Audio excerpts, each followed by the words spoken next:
நம்ம எப்போதும் ரமதானை நோம்போட தான் சேர்த்து பார்ப்போம் இல்லையா. ரமதான் வந்துருச்சுன்னா நோன்பு வைக்கணும் அப்படிங்கிறது தான் நம்ம எல்லாருமே யோசிக்கிற ஒரு விஷயம். பட் அல்லாஹ் என்ன சொல்றான்னு பாருங்க. ஆயா 185 சூரா அல் பக்ரால ஷஹரு ரமதான் அல்லதி உன்சில ஃபீஹில் குர்ஆன், இந்த கண்ணியமிக்க மாதத்தில் தான் குர்ஆன் இறக்கப்பட்டது அப்படின்னு அல்லாஹ் சொல்றான்.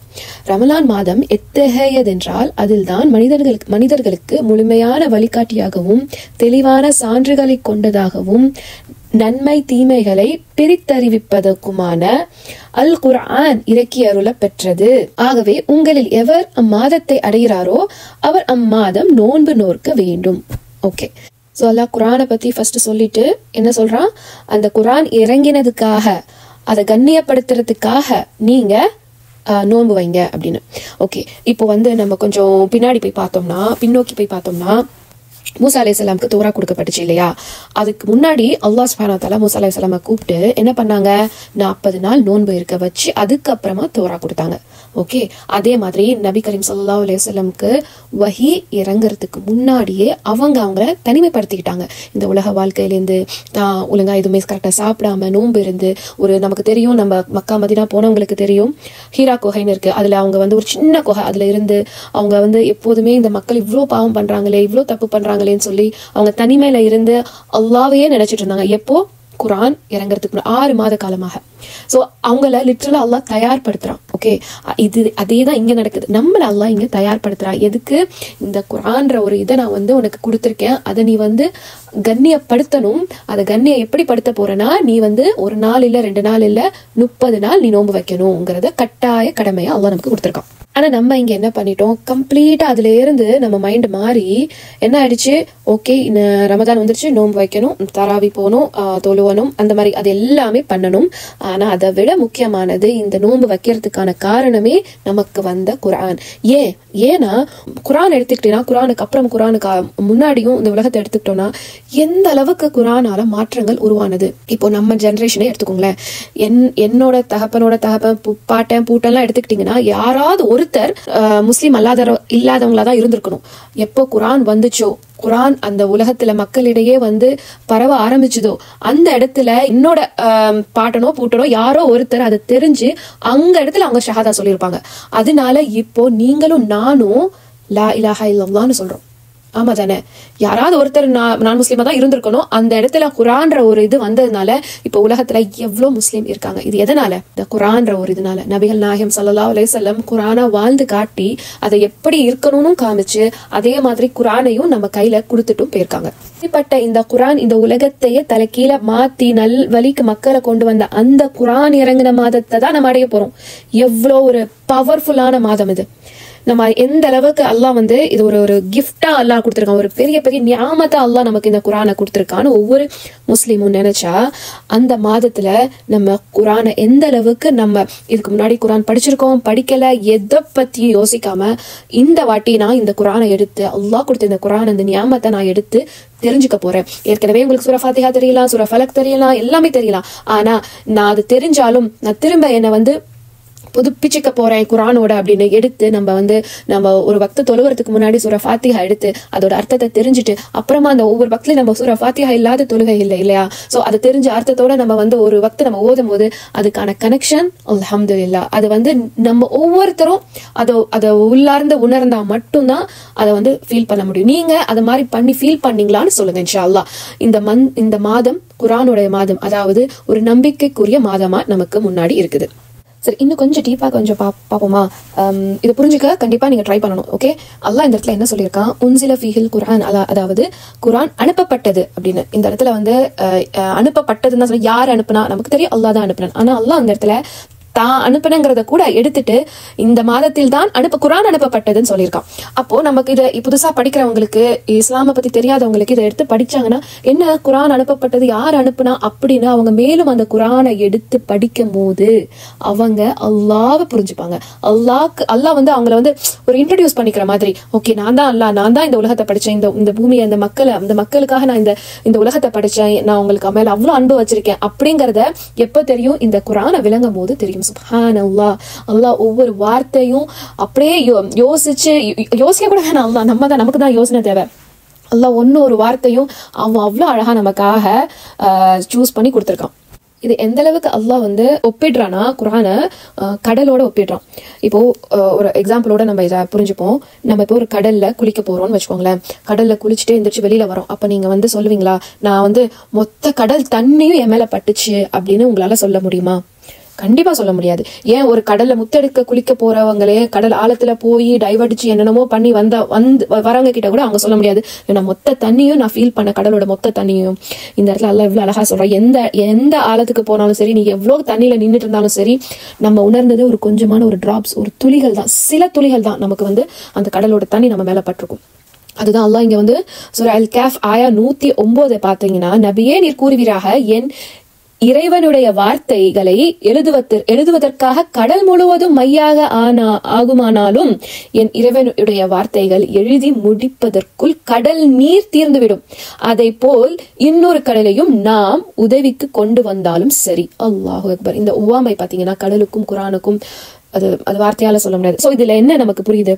நம்ம குர்ஆனை எடுத்து விளங்கணும்னு நினைச்சு நம்ம குர்ஆன் எடுக்கும் போது நம்மளால எவ்வளவு கிடைக்குமோ அவ்வளவுதான் கிடைக்கும். அதாவது கொஞ்சம் தான் நம்ம கத்துருப்போம். ஹோல் குர்ஆனை நம்ம ஓதினாலும் அதுல நம்ம புரிஞ்சுக்க கூடியது பாத்தீங்கன்னா ரொம்ப கம்மியா இருக்கும். அதனாலதான் அல்லாஹ் வந்து சொல்லியிருக்கான், குர்ஆனை வந்து தினமும் எடுத்து ஓதுறதுக்கு எதுக்கு நம்ம சொல்றாங்கன்னா, அது ஒவ்வொரு வாட்டியும் ஓதும் போதும், நேத்து தான் ஒரு சூறா படிச்சிருப்பீங்க, அதை திரும்ப எடுத்து இன்னைக்கு படிக்கும் போது அதுல இருந்து இன்னொரு புதிய ஒரு அர்த்தம் நமக்கு புரியும். அல்லாஹ் நம்ம கிட்ட பேசுவான், ஓகே இதுக்கு மட்டும் அர்த்தம் இல்லை, இன்னொரு அர்த்தம் அப்படின்னு. அல்லாஹ் வந்து அந்த மொத்த குர்ஆனையும் நம்ம வாழ்நாள் ஃபுல்லா படிச்சு தெரிஞ்சுக்கிட்டாலும் நமக்கு தெரிய போறது என்னவோ ரொம்ப கம்மி. அதனாலதான் அல்லாஹ் குர்ஆனை வந்து என்ன சொல்லியிருக்கான், அல்லாஹ் வந்து ஹுதல் லின்னாஸ், அதாவது இது வந்து முஸ்லிம்களுக்குமான வேதம் கிடையாது. ஒவ்வொரு வேதமும் ஒவ்வொரு நபியும் ஒவ்வொரு கட்டத்துக்கு வந்த சமுதாயத்துக்கு தான் அல்லாஹ் அனுப்பியிருந்தான். ஆனா நபி ஸல்லல்லாஹு அலைஹி வஸல்லம் நமக்கு கிடைச்ச இந்த குர்ஆனும் உலகத்துல இருக்க அத்தனை மக்களுக்கும் இந்த குர்ஆன் வந்தது. கைடன்ஸ் ஃபார் மேன்கைண்ட் அப்படின்னா அந்த உலகத்துல இருக்கிற அத்தனை வாழும் மனிதர்களுக்கும் ஜின்னுங்களுக்கும் அல்லாஹ் இந்த குர்ஆனை கொடுத்திருக்கான். அப்போ நம்ம கிட்ட அல்ஹம்துலில்லாஹ் குர்ஆன் இருக்கு. இதை பாக்குறவங்க கிட்ட கையில குர்ஆன் இருக்கு.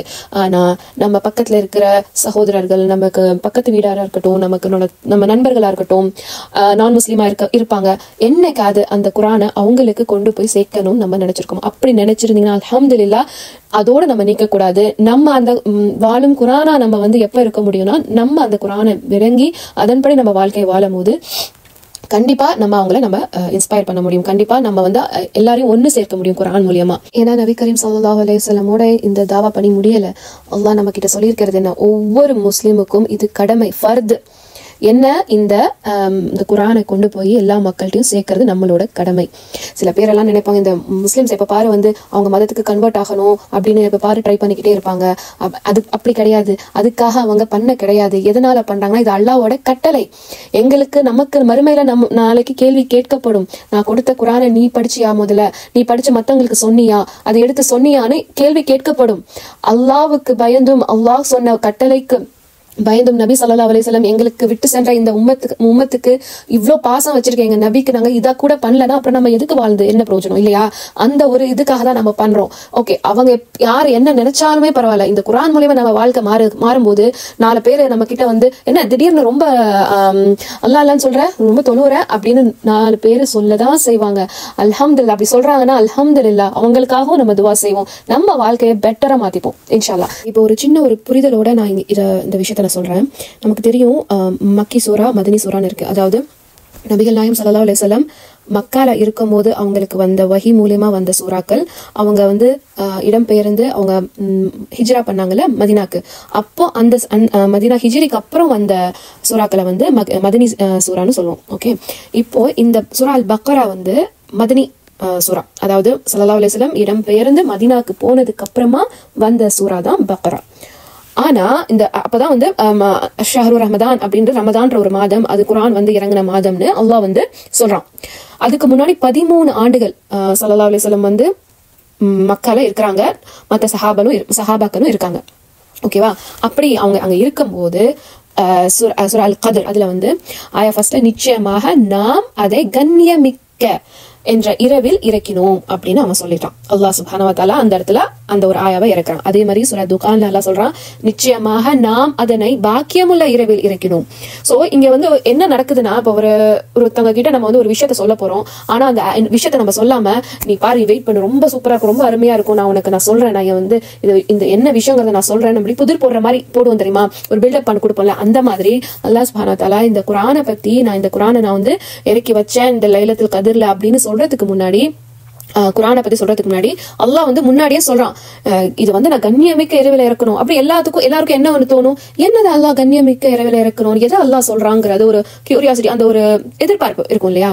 சோ அல்லாஹ் அந்த எதிர்பார்ப்பை கொடுத்துட்டு அப்புறமா சூரா பக்ரால அல்லாஹ் வந்து சொல்றான், ஷஹ்ரு ரமதான், என்ன இந்த மாதம்னா குர்ஆன் இறக்கப்பட்ட மாதம். அந்த அளவுக்கு இம்பார்ட்டன்ஸ் இந்த மாதத்துக்கு. எதனால? குர்ஆனால.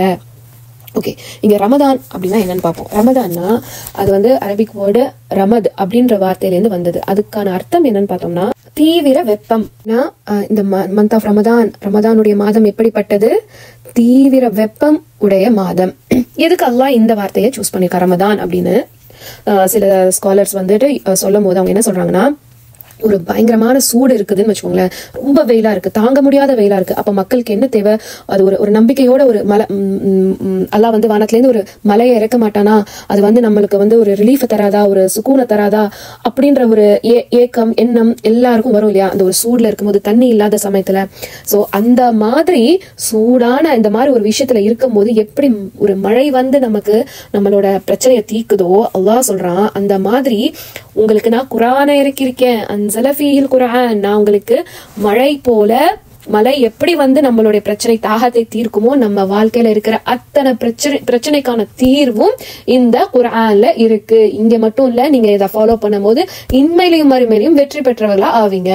அல்லாஹ் அக்பர். அல்லாஹ்வோட அந்த ஒப்பிடுதல் எப்படி ஒரு யோசிச்சு கூட நம்மளால பார்க்க முடியாது. அப்படி ஒரு யோசனையோட நபி ஸல்லல்லாஹு அலைஹி வஸல்லம் பேசியிருக்க முடியுமா? எழுத படிக்க தெரியாதவங்களுக்கு. அல்லாஹ் அக்பர். இது அல்லாஹ்வால மட்டும்தான் முடியும். ரமதான்னு சொன்ன உடனே நமக்கு என்ன முதல்ல ஞாபகம் வரணும்? குர்ஆன். ஏன்னா அல்லாஹ் வந்துட்டு ஒன் லாஸ்ட் டைம், ஒரே ஒரு வாட்டி, இவ்வளோ நாளா நான் உனக்கு வேதம் அனுப்பிச்சிட்டேன், நீ எதையும் வந்து ஒழுங்கா ஃபாலோ பண்ணல, அதை நீ வந்துட்டு உன் இஷ்டத்துக்கு மாத்திட்ட, ஆனா இந்த குர்ஆன் நானே அதை பாதுகாக்கிறேன், அதை வந்து உன்னால எதுவும் பண்ண முடியாது. அது போல ஒரு சின்ன ஒரு சூறா கூட, உன்னோட ஆயா கூட உன்னால வந்துட்டு திரும்ப அதே மாதிரி பண்ண முடியாது. நான் உனக்கு கடைசி வாய்ப்பு தரேன், நான் கடைசி வாய்ப்போட நான் உன்கிட்ட பேச போறேன். ஒன் லாஸ்ட் டைம் அல்லாஹ் வந்து இந்த உலகத்துல இருக்கிற மக்களுக்கு ஒரு வாய்ப்பா இந்த குர்ஆனை கொடுத்திருக்கிறான். அதை நம்ம எடுத்து ஓதி தெரிஞ்சுக்கிட்டோம்னா தப்பிச்சோம் இன்ஷா அல்லாஹ். இன்னும் நிறைய அந்த குர்ஆனோட வேல்யூ பத்தி அல்லாஹ் வந்து இன்னும் நிறைய சொல்லியிருக்கான். அந்த ரமதான் மாசத்துல சொல்லும் போது குர்ஆனை வந்து 3 விஷயத்தோட கம்பேர் பண்ணியிருக்கான். சோ அதெல்லாம் நம்ம வந்து இன்ஷா அல்லாஹ் வர வீடியோக்களை நம்ம பார்ப்போம் இன்ஷா அல்லாஹ். அஸ்ஸலாமு அலைக்கும் வரஹ்மத்துல்லாஹி வபரகாத்துஹு.